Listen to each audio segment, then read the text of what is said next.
Bolehkah saya bayarkan zakat kepada guru mengaji atau ustadz di kampung saya?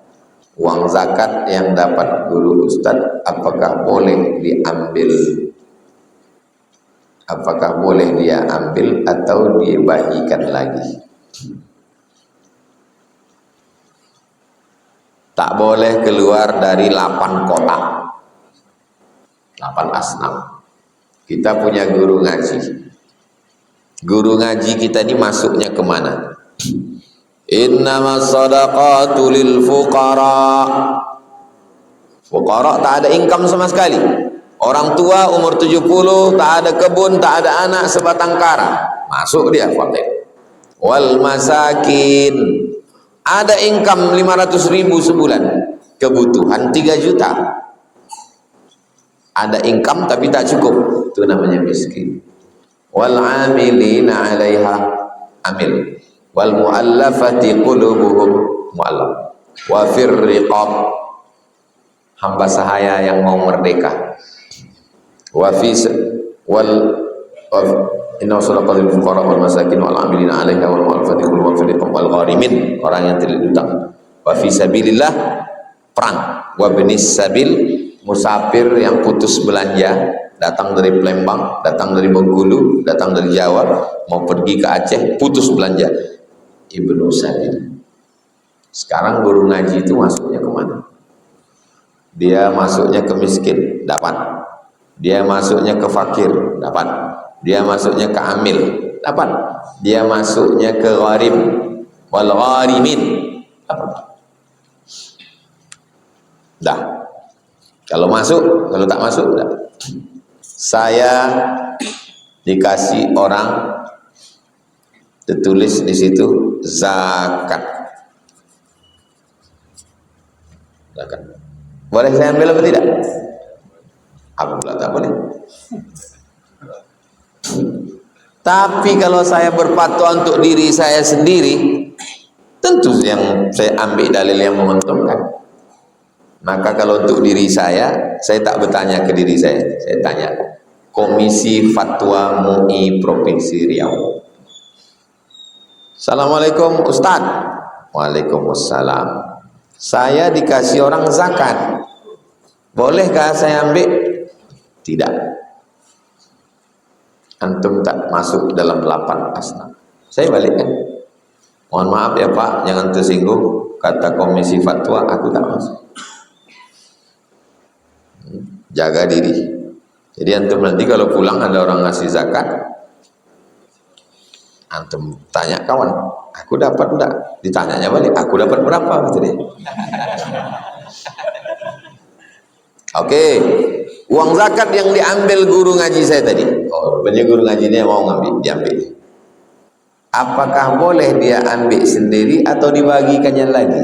Kalau dia termasuk dalam 8 asnaf, ambillah. Tapi kalau tidak, balikkan. Supaya dibagikan oleh Badan Amil Zakat Nasional. Di bulan Ramadan setan diikat, dipenjara, dibelenggu. Apakah itu dari Quran? Tak ada. Dari Al-Fatihah sampai ke An-Nas, tunjukkan saya mana ayatnya. Setan diikat. Pernah kalian sholat imam baca? Ingatlah setan diikat. Tak ada. Lalu dari mananya bahan ceramah Ustadz itu katanya setan diikat? Idza jaa Ramadan, kalau Ramadan sudah datang, futihat abwabul jannah, dibukakan pintu surga, wa ghulliqat abwabun nar, dikunci pintu neraka, wa suffidat asyayatin. 2 riwayat. Satu riwayat bunyinya wa suffidat asyayatin. Satu riwayat lagi wasul silat. Satu diikat, satu dirantai, dibelenggu. Hadisnya hadis sahih. Bukan dari Quran, dari hadis. Lantas bagaimana iman diri yang tergoda oleh hawa nafsu di bulan Ramadan? Apakah karena bisikan setan? Hadisnya ada dalam Sahih Muslim. Kalau hadis itu ada dalam Sahih Muslim, bagaimana cara kita memahami hadis ini? Baca syarah. Syarah itu artinya penjelasan. Kitab Sahih Muslim tak ada penjelasannya. Biar supaya paham, baca syarah Sahih Muslim. Siapa yang menulis syarah Sahih Muslim? Yang menulis syarah Sahih Muslim, yang menulis Riyadhus Shalihin, Imam Nawawi. Nama kitabnya Al-Minhaj, Syarah Sahih Muslim Ibnul Hajjaj. Apa makna setan dibelenggu? Satu, setannya dibelenggu badannya, tapi lidahnya masih tetap bercakap. Makan. Alladzi yuwaswisu fi, dia memang dibelenggu, tapi dia tetap pakai mikrofon. Jelas? Makna kedua, kau tadi waktu kata sambutan itu kenapa macam kikuk, grogi kau tengok? Aku tadi pas disuruh sambutan di tempat KKN, nampak aku Ustaz Somad, rasa-rasa terkunci mulut. Pertanyaannya, mulutnya dikunci atau tidak? Tidak. Lalu kenapa dia merasa terkunci? Karena ditengoknya ada ustaz di situ. Begitulah keadaan si setan di bulan Ramadan. Dia tidak dibelenggu, tapi menengok kuatnya iman orang beriman waktu puasa itu, seakan-akan dia terbelenggu. Diajaknya makan, tak mau. Diajaknya minum, tak mau. Diajaknya buat maksiat, tak mau. Maka kata setan, aku macam terbelenggu aku di bulan Ramadan. Begitu penjelasan Imam An-Nawawi. Dah habis. Sekarang penjelasan Syekh Muhammad Mutawalli Asy-Sya'rawi, induknya ahli tafsir Al-Azhar Mesir.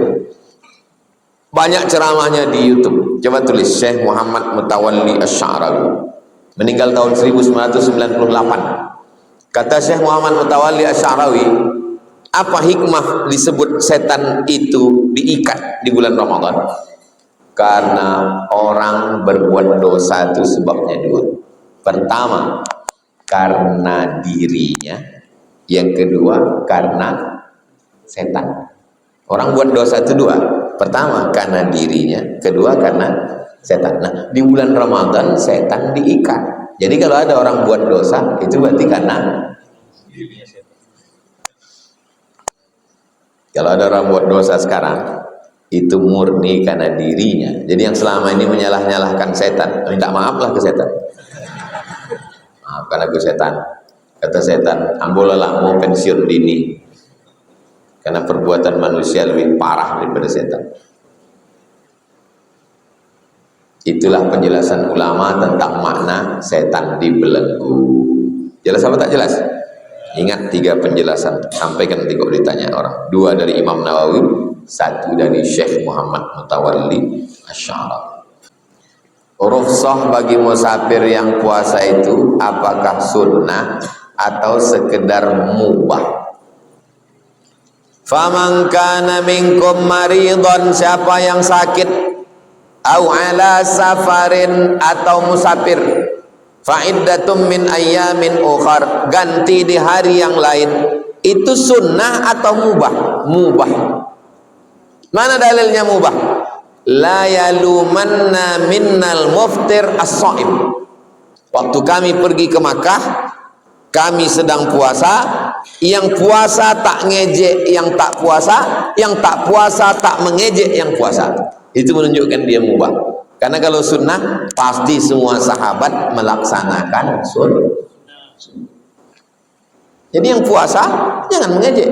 Oh tak puasa ya, neraka jahanam. Yang puasa pun jangan ngejek yang tak puasa. Lebih baik berbuka atau puasa Pak Ustaz? Timbang-timbang dirimu. Kira-kira menurut kau mana? Aku pun bingung Pak Ustaz, sedang kau aja bingung terhadap diri kau sendiri, apalagi aku. Kita lah yang menimbang diri kita. Aku rasa-rasanya Pak Ustaz lagi bawa mobil nih sudah sampai Bagan Batu, Tadi berangkat dari Pekanbaru jam 7, sekarang Bagan Batu jam 1. Insya Allah nanti sampai ke Tanjung Balai maghrib. Masih kuat? Masih. Teruskan. Ini Pak Ustadz kalau begini nih sampai Ekanopan meninggal nih Pak Ustadz. Makan. La tulqu bi'aidikum ila tahlukah. Kami berdua Pak Ustadz bisa ganti-gantian. Nah, ganti-gantian. Dua-duanya udah mau sekarat Pak Ustadz. Makan kalian. Berhenti ke pokok-pokok sawit itu. Makan situ. Ya tapi nggak enak lah. Nanti sampai di kampung orang tuh nanya, udah mau mati mikir enak tak enak pula lagi. Bagaimana dengan Ustadz sendiri kalau sedang safar? Saya belum pernah membatalkan puasa karena musafir. Belum pernah. Baik menyetir sendiri ataupun disetirkan orang, tak pernah saya batalkan. Kalau bahasa Jawanya eman-eman. Kita udah makan sahur, tapi saya tak paksa orang ikut saya. Kalau tak sanggup, ya puasa. Berapa takaran untuk satu fidyah? Mazhab Syafi'i 1 mud. 1 mud, 1 mud, 1 mud, 1 mud. 1 mud, 1 mud, 1 mud, 1 mud. Berapa mud? 4 mud ini campur jadi satu, namanya 1 sok. 1 mud, 2 mud, 3 mud, 4 mud, namanya 1 sok. 1 mud ini berapa? 750 gram. 750 gram, 750 gram, 750 gram, 750 gram, 750 gram. Berapa? 3 kilo. Saya bayar zakat fitrah dari tahun 2008 sampai 2025 ini insya Allah 3 kilo. Karena saya pakai 1 mud 750 gram. Kenapa Ustadz kami bayarnya 2,5? Mana aku tahu? Tanyalah dia. Nah, salah beramal bagus lebih daripada kurang. Kalau berlebih terhitung sedekah, kalau kurang berutang kita. Berarti kami yang selama ini bayar 2,5 kilo, itu fatwa MUI, Basnas pun 2,5. Kalau kalian ikut ya tak apa-apa. Tapi kalau saya 3 kilo. Karena udah saya tengok segini, yang paling tinggi 3 kilo. Saya bayar 3 kilo. Kalau untuk fidyah, 1 mud. Berarti 750 gram. Ambil beras, timbang 750 gram, kasihkan ke miskin, bukan fakir. Wa 'alal ladzina yutiqunahu, siapa yang tak sanggup puasa, fidyatun, bayar fidyah, ta'amu miskin, bukan fakir, makan orang miskin. Apakah sah fidyah dengan beras saja? 1 mud 750 gram, batas minimal. Lalu yang dipakai di Pekanbaru sekarang, Basnas Kota Pekanbaru menetapkan 1 fidyah, makan pagi, makan siang, makan malam 50.000. Karena bukan cuma nasinya,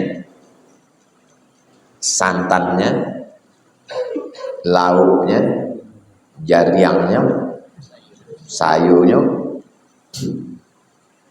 Basnas Jakarta 60.000. Basnas Papua tak sama. Jadi jangan samakan seluruh Indonesia ini, karena lain kebutuhan orang.